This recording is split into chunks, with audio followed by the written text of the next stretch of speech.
with Tao. To be just ordinary is rare. To be just ordinary is rare. I have heard one Japanese emperor was in search of a master.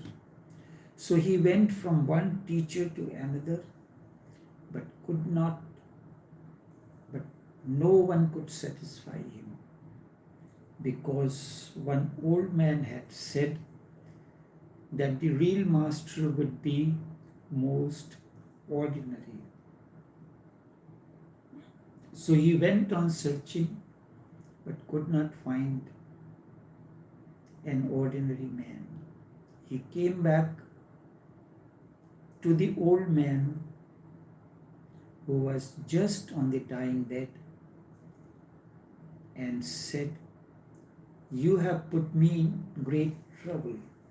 The way you define the master, that he will be simple, just ordinary, has become a problem for me. I have been searching all over the country and no one satisfies me. So give me some more clue how to find the master." The dying man said, "You have been searching in wrong places. You have been searching in the wrong places.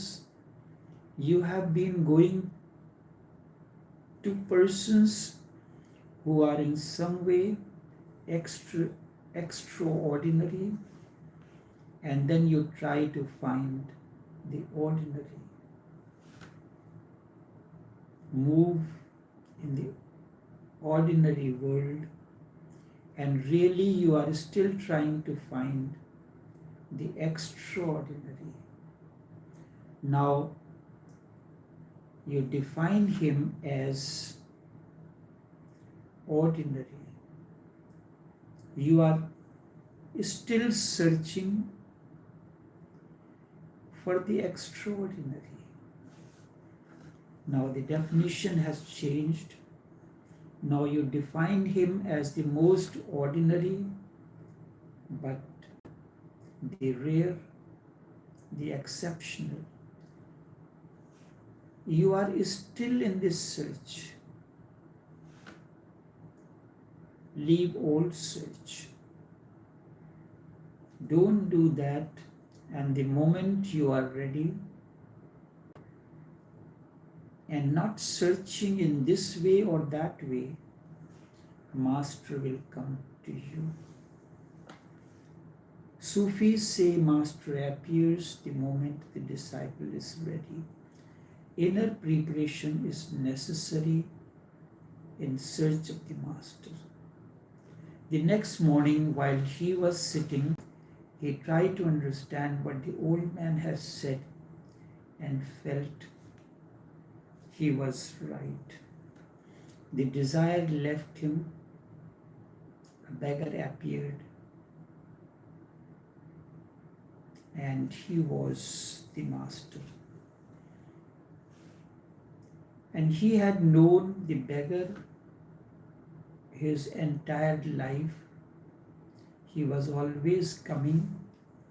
That beggar was coming daily to the palace. So emperor asked the beggar, "How did it happen that I could not recognize you before?" The beggar said, "Because you were searching for the extraordinary, I was here. But you were searching there.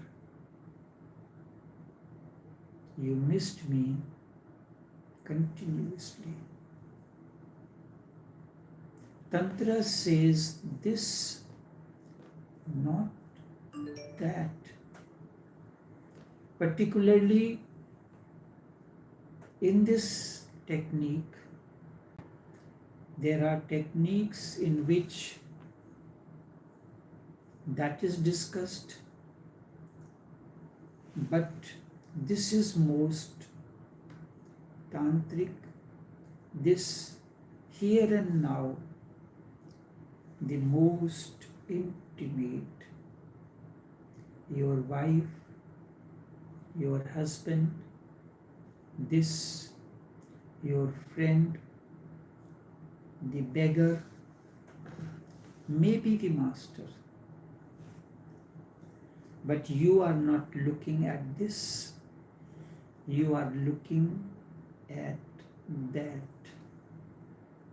Somewhere in the clouds, somewhere far, far away, you cannot conceive that near you can be that quality of being. You cannot conceive because you think you already know the near. You know your wife, you know your husband, you know your children, you know all that is near you. So you have to search far away. You already feel that you know this. So now you have only one thing to be found, is that the beauty of the life is now and here. For you, this is not true. You don't know this. You don't know the near. The near is as unknown as the far away. Have you looked around? You are not acquainted with anybody. You don't have anybody. You don't have any knowledge of anybody. You pass every day. Do you know the tree that you pass every day? Do you know the friend with whom you have lived your whole life? Do you know yourself, who is the nearest to you? Do you know your body, the breath that comes and goes continuously? Do you know your body? Do you know your breath? Do you know it? All that is near you is not known to you. Even this is not known to you, and you go on searching after that. If this is known, if you have known your breath, that will be known automatically, because that is implied in this. If you have known your breath, if you have known yourself, you have known everything. The far away is hidden in the near, in the intimate. But the human mind goes on hankering for far away. This is an escape.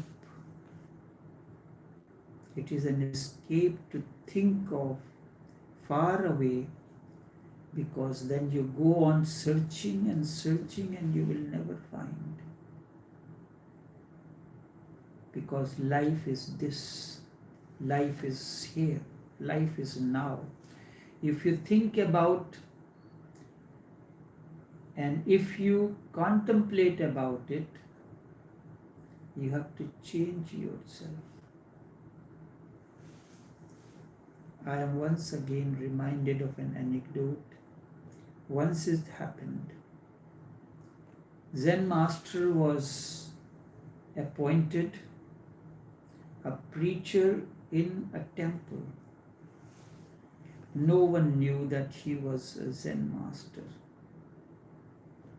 The congregation gathered and the first sermon was delivered. Everyone was thrilled. It was just beautiful. No one had heard such a thing before. The next day, an even greater crowd came to the temple, but the master repeated the same sermon, so they got bored. What type of man is he? Everybody thought. Then on the third day, they came again, not in such great number, but the master repeated the same sermon again, so they left. So they left just in the middle, only very few were left. And those very few were only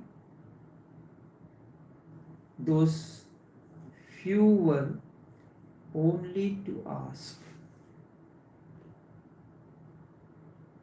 have you got only one sermon? And are you going to deliver it every day? One spokesman blurted out and asked this priest, what type of preaching is this? 3 times we have heard you go on repeating exactly the same thing in exactly the same words. Don't you have any other lecture or any other sermon? The priest said, I have quite a few.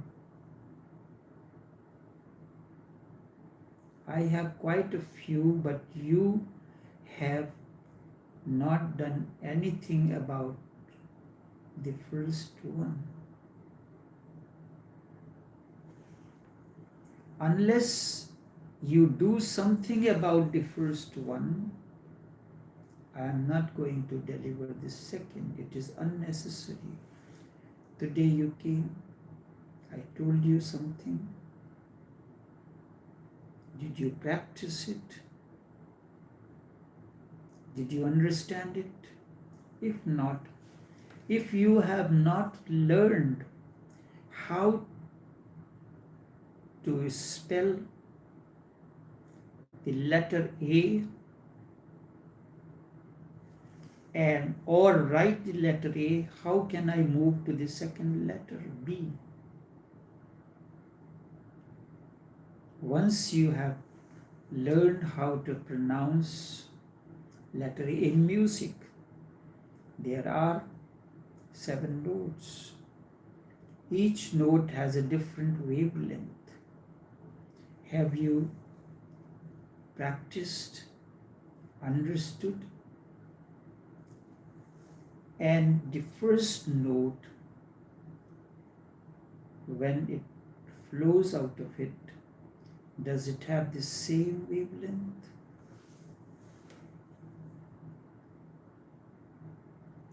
The priest said, I have quite a few, but you have not done anything about the first one. Unless you do something about the first one, I am not going to deliver the second. It is unnecessary and useless. The crowd stopped coming. No one would come near the temple, because the moment any would come, the Zen priest would start the first sermon. It is said that people stop passing that way, that temple, that priest is there, and if you happen to be there, he will give you the first sermon. Something like that happened with Ramakrishna. When he was appointed the priest in the Kali temple is run on a certain pattern. The food that is offered, that should not be tasted. Ramakrishna used to taste the food before he will offer it to the mother. When the news reached the owner of the temple, she said, "What is this?" He said, "I cannot do otherwise. When my mother used to give me the milk, she will taste the milk, the sweetness, the warmth and everything, and then she will give me. How can I give food to the mother unless I am sure that it is suitable? If you don't want, you can appoint any other priest. But this is how I am."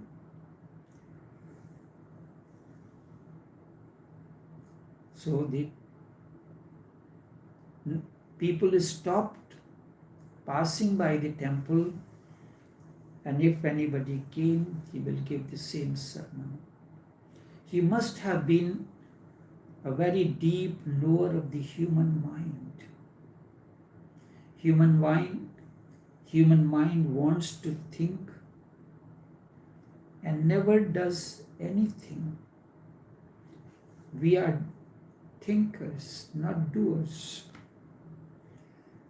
The human mind wants to think, never wants to do anything. Action is dangerous. Thinking is good because nothing changes. Thinking is good because you go on being the same. If you think about the far away, the distance, there is no need to change yourself.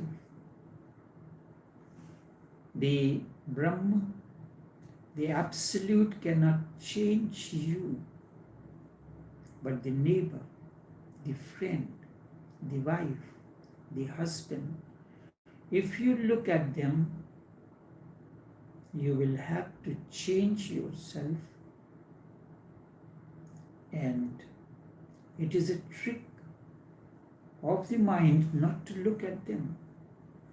You look at that, and in the process you forget this, and this is life, and that is simply a dream. You can think about God, but you will forget godliness. You will think about God because that thinking is impotent, useless. You can go on. It is not going to do anything to you. You can think about God lifelong, nothing will happen. You will continue thinking about God, but you will remain the same. This is a trick to remain the same. If you think about your wife, if you think about your child, if you penetrate deep in the intimate near, if you enter into your breathing, you cannot remain the same. Action will emerge out of it. Tantra says, don't go far away.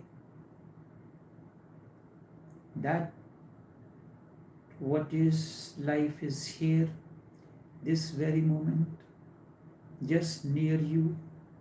Be open and look at this.